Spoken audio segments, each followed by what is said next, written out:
The General Electric Theater. Tonight starring Mr. Van Johnson.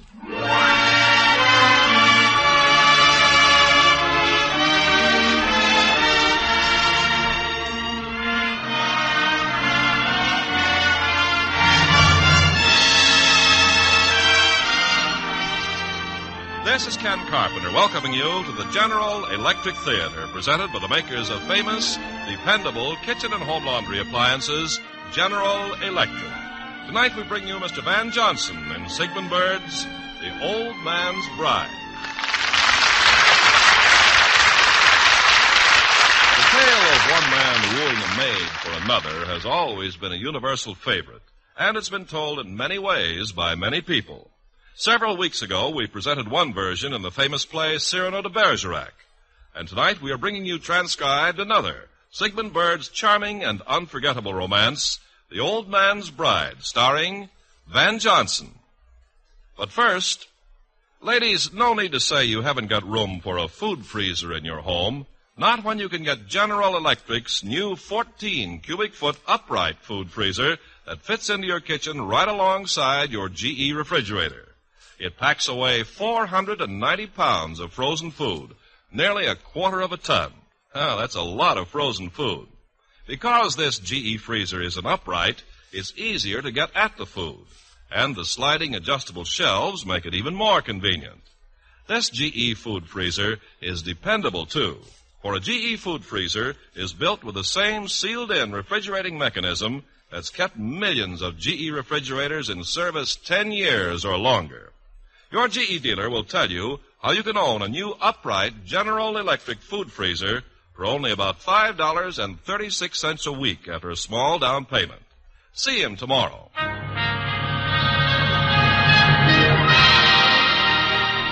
And now the first act of The Old Man's Bride, starring Mr. Van Johnson.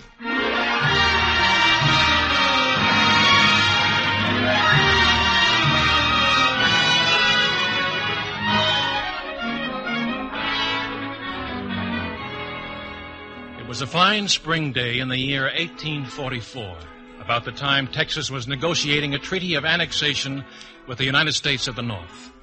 A few years back, Colonel DeWalt and I had fought together in the war to take Texas away from Mexico, and then we'd retired to the Colonel's Caney plantation on the Brazos River, where we now lived like a couple of Aztec kings.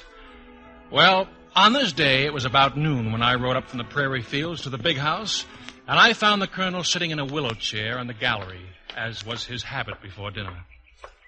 Hello, Henry. Colonel, you sent for me, sir? Yes. I want you to go down to New Orleans with Captain Santos. There's a special item I want you to fetch me back on the return voyage. When will the brig sail? We ought to finish loading tomorrow, sir. What was it you wanted from New Orleans? A wife.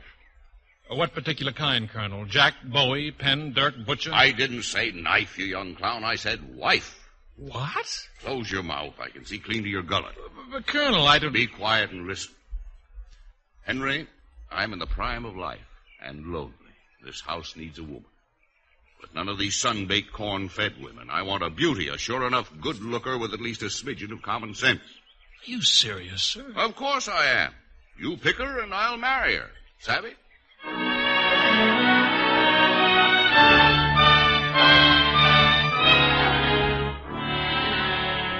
The Colonel was a handsome man, big, red-haired, with muscles like a draft horse. There was only a little gray in his hair and none in his beard. You'd never guess he'd turned 50, but he was never a man for dalliance. He was a man's man, as the boys he'd led in action could tell you, and I was with him in those places. Well, Henry, do you understand? No, sir. I don't savvy a man sending another man to fetch him a wife. Why not? Don't you buy my clothes, my tobacco, everything for me? Well... Have I ever complained? No, sir, but this is a bit different. Henry, I trust you completely. You've never made a mistake for me, except that time at San Jacinto when you joined in the charge while you were supposed to be guarding our rear. That was the only time you ever disobeyed my orders. I'm sorry, Colonel. You should be. It would have cost me my life if you hadn't ridden back in time. I've never regretted saving your life, Henry. But I do think sometimes I've made you too much a part of me. How old are you now? About 26, sir. I don't know for sure. A man's age. Do you ever think of marrying? Sometimes I do, Colonel. But usually I'm too busy to give it much thought. Too busy? Look, Henry, it's true that you've improved this plantation more than anybody else could possibly do. Except maybe me. Thank you, sir. But don't you know that next to me, you're the best catch in Texas, my boy? You're more than just my overseer. You're a landowner in your own right, and when I die, you'll get a share of Caney. You're a man of importance, Henry, and reasonably good-looking besides. It hasn't done me any good so far, sir. It will, when the time comes. Well, let's go into dinner now. And I'll tell you more about this business of picking me a wife.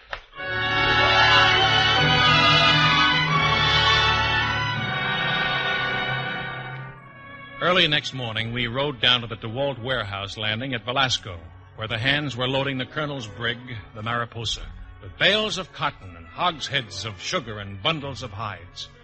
The colonel and I dismounted and went directly aboard. Captain Santos, in fresh whites, greeted us warmly and gave Colonel DeWalt an ingratiating leer. Oh, I hope I can be of assistance in this delicate matter, sir.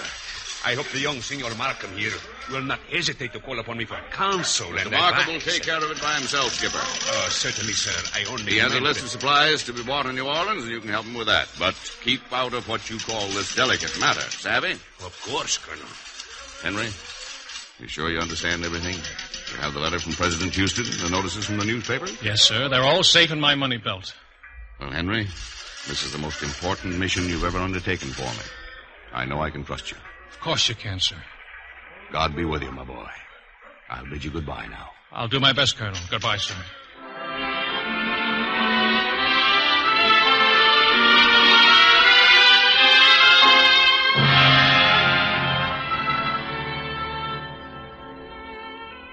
A week later, we came in tow into the great noisy harbor of New Orleans and found a mooring at the foot of Bienville Street. I went ashore at once, stopped by the newspaper office to leave the notices advertising for the colonel's bride, and then took a suite at the St. Charles Hotel. By noon next day, I had received some 20 applicants, only one of which seemed at first to meet with qualifications. One was a lovely Creole girl with a face like a rose, but she was accompanied by a dour and aged uncle. Perhaps you do not realize, Monsieur Markham, my niece here is not only beautiful, but a creature of many talents. Is that not so, Yvonne? Ah, she's so shy, this girl. Modesty is a virtue in women, sir. I must admit, monsieur, it is only the impoverished condition of my family that has persuaded me to part with my niece. I don't quite follow you, sir. First, there is the price. How much do you think your colonel is willing to pay? Sir, Colonel DeWalt does not intend to buy a wife. Any woman should jump at the chance to marry a man from the Republic of Texas. But think of our family, monsieur. We have been poor so long, and to lose our little flower, our Yvonne... If you please, sir, the interview is at an end. We have nothing to discuss. My apologies to you, miss. Come, Yvonne. Good day, monsieur. Goodbye. You're next, miss. Come in. Sit down, please. Your name? I'm Miss Fanny Langton. Do you recognize my name, Mr. Markham? I seem to, but I'm not quite sure where... I'm playing at the American Theater. The Lady and the Devil, you know. I'm cast as the lady. Of course. But I've never been to the theater. I must have seen your name in the newspaper. Are you a famous actress? Oh, heavens, no. I'm not even a very good one. And I'm sure I'll never be famous. It's just that the theater is all I know. My father was an actor, and he died poor and unhappy. I see. I'm not as young as I look, either. And I think I'd rather be the wife of a Texas planter than an aging and mediocre actress. Tell me, how old is Colonel DeWalt? He's 52, but you'd never know it. Over there is a portrait of him I brought along if you'd care to look at it. Oh, he has a good face. Well, I can see of it. But that beard... Do you suppose he could be persuaded to part with it? I can't imagine the colonel without his beard. But what can one really tell about a man with a full beard? Colonel DeWalt is the finest man I ever knew. And I knew General Austin. I know President Houston and General Mirabeau Lamar. Mm-hmm. And of those four, how many wore beards? Well, come to think of it, only Colonel DeWalt. There. You see? And now thank you, Mr. Markham. I'll think it over and let you know. Goodbye. Yes, of course. Goodbye, Miss Langton.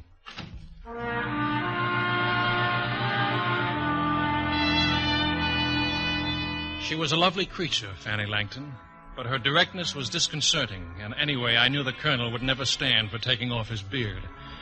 Next morning, there was business to attend to and supplies to be bought. I went out and got as far as Banks Arcade, where I noticed a large crowd gathered in front of a drug and medicine store. A tall gentleman in a silk hat was standing on a dais delivering a lecture, and next to him was the loveliest girl I'd ever seen. There was a sweetness about her, a clean, radiant eagerness. She was like a Texas girl who'd stayed in the shade and never tasted cornbread. I pushed my way through the throng. And now, ladies and gentlemen, you see before you the assistant, Miss Olivia Standifer, formerly of Mobile, Alabama. This lovely child is the living proof of the wondrous powers of Dr. Castillo's celebrated anti-scorbutic and restorative compound. It cures, ladies and gentlemen, it cures consumption, tenesmus, dientery, diseases caused by the scorbutic virus, wasting diseases, blood tumors, slow, intermittent, and continual fevers.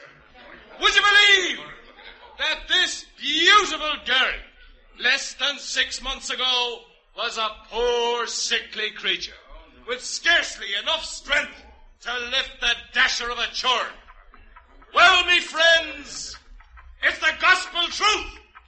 And what produced this miraculous change? I'll tell you. I'll take 100 bottles, Doctor. Oh, did you say 100, sir? I did, but I'll expect a reasonable discount, of course. Certainly, sir. Miss Olivia, will you conduct this gentleman into the store and fill his order? Charge him the wholesale price. Follow me, sir. Yes, friends, I discovered this amazing formula while serving as personal surgeon to the king of The wholesale discount is 50%, sir. 100 bottles would be exactly $50 and no charge for drayage in the city. You want them delivered, I expect? If you will. Send them to the Brig Mariposa, Santos Master, foot of Bienville Street. Issue the receipt to me. Henry Markham of Caney Plantation, Brazoria County, Republic of Texas. Yes, sir. I want to thank you, Mr. Markham, for getting me a raise of wages. I don't understand. Well, when I read about you in the newspapers, I told Dr. Castillo he'd have to pay me $10 a month more, or I'd go straight to the St. Charles Hotel and promise to marry this rich planter out in Texas. Tell me, Miss Olivia, would you have done it? Oh, no. After all, your Colonel, what's-his-name, wouldn't have me. Ah, you're wrong. He'd have you, all right. But I'm nobody. Tell me, what's he like, this Colonel you work for? Colonel DeWalt is the finest man that ever breathed, Miss Olivia. Where'd you meet him? Oh, I was a sergeant of volunteers in his own company. And then in the spring of 36, he made me a platoon leader. That's when we stopped running and turned back to face Santa Anna's armies at San Jacinto. Were you wounded? Yes, a piece of grape hit me. And Colonel DeWalt saved my life. Oh, no wonder you're grateful to him. But what happened afterward, after the war? Well, he took me to Caney with him. It wasn't much then. The house had been burned and the stock was gone. The fields lay ruined. But you built it all up again. Yes. The colonel made me his overseer and treated me like an only son. I worked hard for him, but now we've got everything we need. Caney Plantation is worth millions. Ah, he must be a wonderful man, Mr. Markham, or you couldn't love him the way you do. Because I'm sure you're good. Miss Olivia, I don't know what to say except that the colonel would be fortunate to have you as his wife and mistress of Caney Plantation. How soon could we leave for Texas? Then you'll come? Yes, Mr. Markham, if you want me to. Oh, we'll leave as soon as you're ready. I still have some business to attend to, but this afternoon we'll go out and buy you a trousseau. Anything you like. Whenever you say. President Houston and General Mirabeau Lamar will be guests at the wedding. Oh, how wonderful. Then can you meet me at the St. Charles Hotel at 1 o'clock? I'll be there. You've solved a great problem for me, Miss Olivia. I'm glad, Mr. Markham.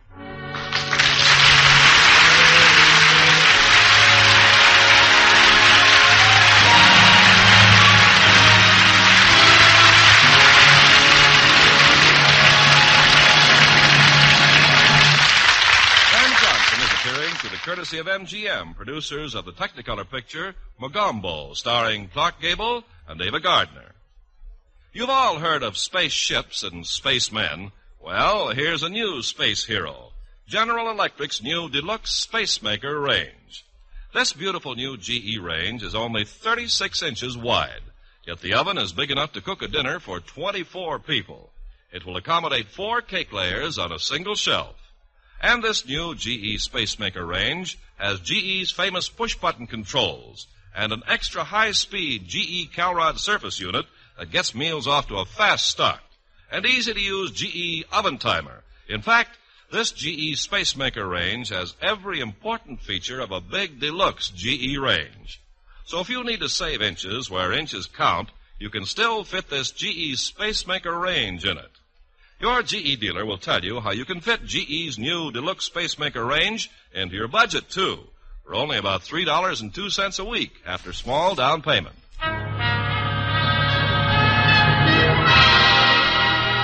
And now with our star, Mr. Van Johnson, we bring you the second act of The Old Man's Bride.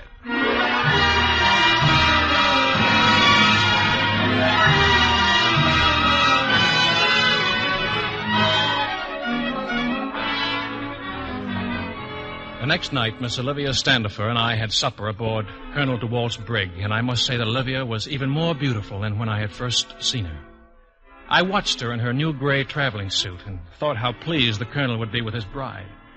Everything was fine, and maybe it would have come off as planned but for the storm that overtook us the second day at sea.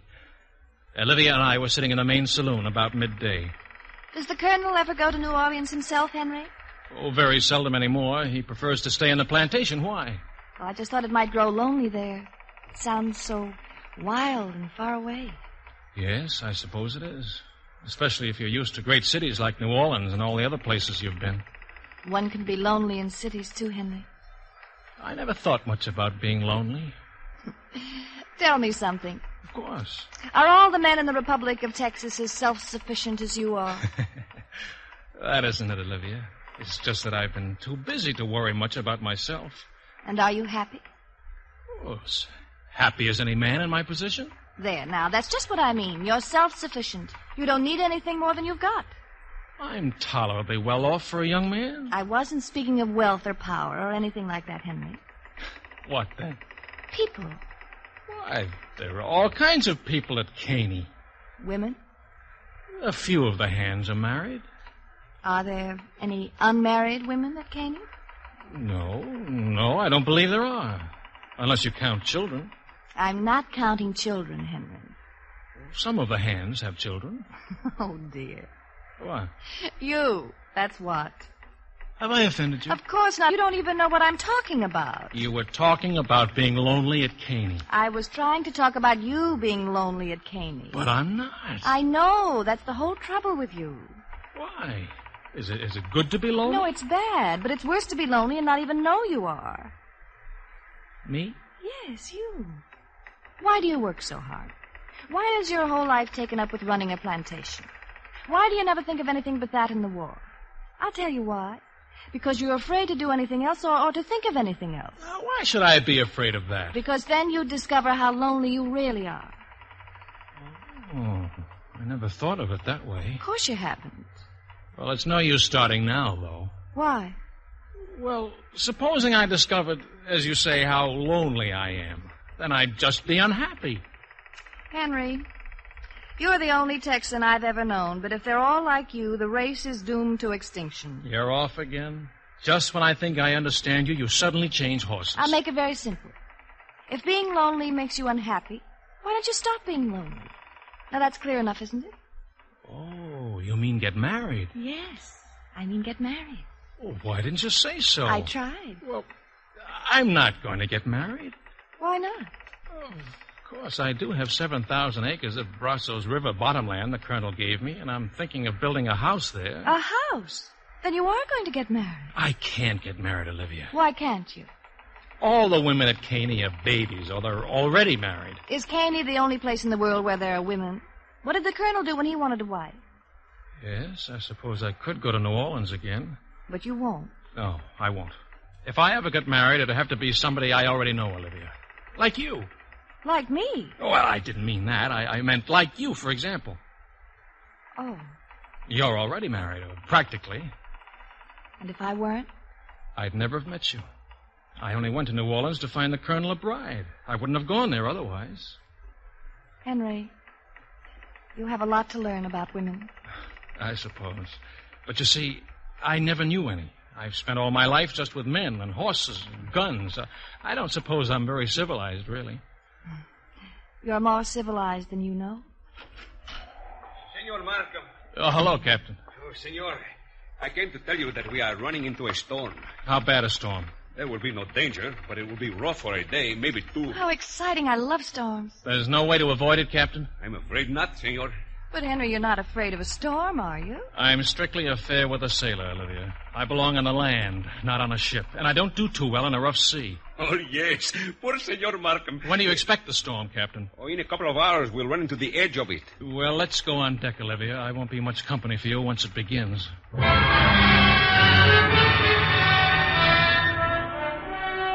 By evening, the brig was riding on her beam ends, and I had become ill. However, Olivia insisted on nursing me herself. Hour after hour, she sat in my cabin, and it was wonderful to have her tender sympathy. The storm lasted 3 days, and when it was over, I was finally able to sit up in my bunk and sip broth held in the strong, fair hand of the girl I had chosen to be the Colonel's bride. Henry, did you really believe what he said about me, Dr. Castilian? Oh, Henry, in some ways you're like a little boy. A dear little boy. Yet you're a man, too. Good, wonderful man. Olivia, there's something I must tell you. Yes, Henry? Something's happened that I didn't quite figure on. I know. You know? But how could Because you? it's happened to me, too. Oh, Olivia. Me? You're so beautiful and sweet and good. For you, maybe I am. I never expected to fall in love, Olivia. No, nor I, ever. Oh, Henry, I hope I'm worthy of you. You? Worthy of me? But I'm such a nobody. You're important to me, Olivia. Even more important than Colonel DeWalt. Oh, the Colonel. What is it? Colonel DeWalt, you're his. No, I'm not. I'm yours now. But, Olivia... It was meant to be this way, Henry, from the very moment we met. You know that. We can't do this to him. You understand, don't you? After all he's done for me. But, Henry, you've done a great deal for him, too. You've worked hard and built up the plantation for him. And you've lived like his son and kept him from loneliness. Loneliness. That's why he sent me to pick you out for him. So you failed him this once. I know. But he'll understand. He must. No, Olivia. Colonel DeWalt's a good man. But he's as hard as stone about some things. When he gives an order, for example, it must be obeyed. He's good, but he can be a tiger. Are you afraid of him, Henry? Well, of course not. It isn't that. Don't you see? He trusts me. And what about me? You'd give me to your colonel? No, I can't do that either. Of course not. Henry. What? I wouldn't marry Colonel DeWalt now under any circumstances. But, Olivia... If you won't have me, I'll return to New Orleans. I'll go back with Dr. Castilian. You can't do that. I won't have it. And I won't marry Colonel DeWalt. But you promised. Henry, you're giving me away again. Don't you love me at all? Oh, of course I do, yes. I don't know what I'm saying. Well, there's only one thing to do. What? I'm going to see Captain Santos. We'll be married at once aboard ship. All right, Henry. If we're already married, it'll be over and done with, you see. It'll be a fact. And the Colonel's used to facing facts. Henry, you've forgotten something. What have I forgotten? You haven't asked me to marry you yet.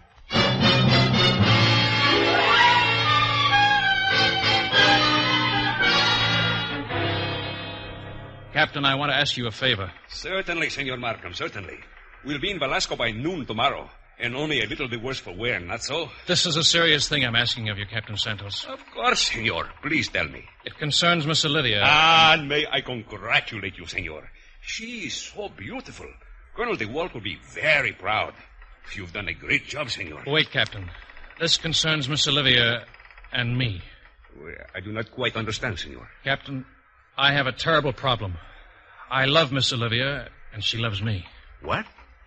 We want you to marry us. Senor, have you gone mad? Not at all. We want you to marry us now, at once. But, Senor, I could not do that to the Colonel. Oh, you bring me a tragedy. I cannot marry you. It is impossible. Why is it impossible? The Colonel, I could not face him, Senor. Then you refuse? Please, Senor Markham, I cannot marry you.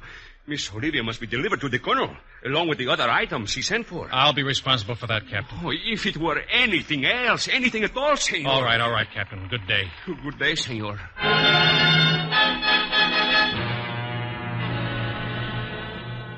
No, Henry, there's only one honorable thing to do. Yes, I know. We'll just have to face the Colonel and tell him the truth. I won't marry anyone but you, so he's really not losing anything. We'll tell him, and then we'll go away somewhere and start life all over. We'll be poor, Olivia. I'll give him back my land. You won't have any fine clothes or servants or even a house. Oh, I've been poor all my life. It won't matter. But I'll make it up to you somehow. Maybe someday the Colonel will forgive you, Henry. He can't be that cold-hearted. He'll never forgive me. I'm sorry for that. But I have you. We'll make a go of it somehow.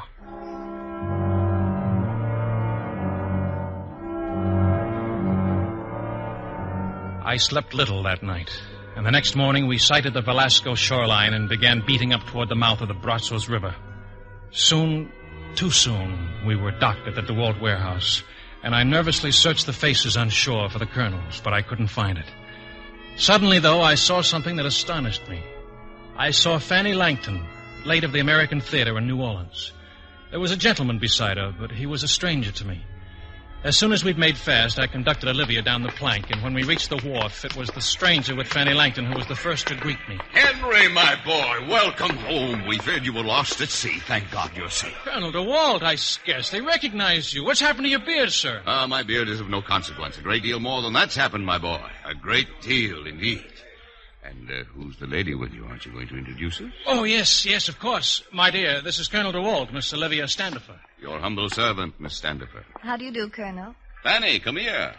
You and Olivia must know each other. How do you do, Olivia? And Henry, it's good to see you again. Oh, I mean, of course, Fanny. I hope you'll forgive me for coming ahead on the packet. Yes, certainly. You missed the storm that way, didn't you? I didn't know there was going to be a storm. Colonel, there's something I've got to tell you. We'll talk business later, Henry. I wonder what Houston will think of me without my beard. What happened to your beard, sir? My wife made me shave it off, insisted on it. Didn't you, Fanny, my bride? I certainly did, dear. I certainly did.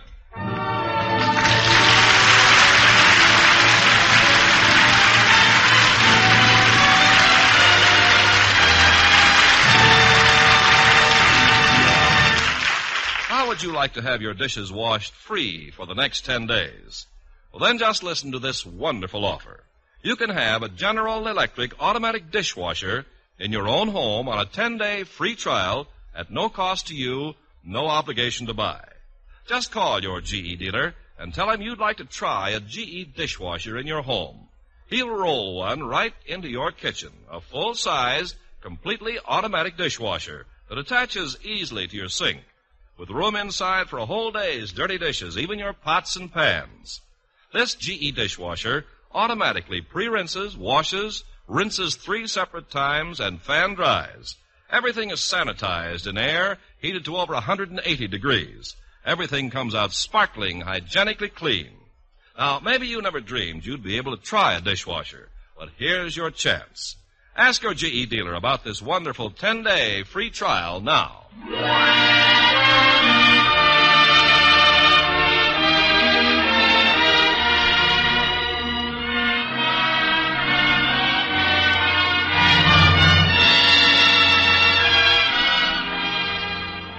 General Electric Theater has brought you The Old Man's Bride, starring Mr. Van Johnson. Featured in tonight's cast were John McIntyre, Nestor Paiva, Edgar Barrier, Jeanette Nolan, Dan O'Hurley, and Mary Jane Croft. Old Man's Bride by Sigmund Bird, adapted by John Meston, was presented by arrangement with Columbia Pictures Incorporated, producers of From Here to Eternity, starring Burt Lancaster, Montgomery Clift, Deborah Carr, Donna Reed, and Frank Sinatra. Our music was by Wilbur Hatch. General Electric Theater is transcribed in Hollywood by Jaime del Valle.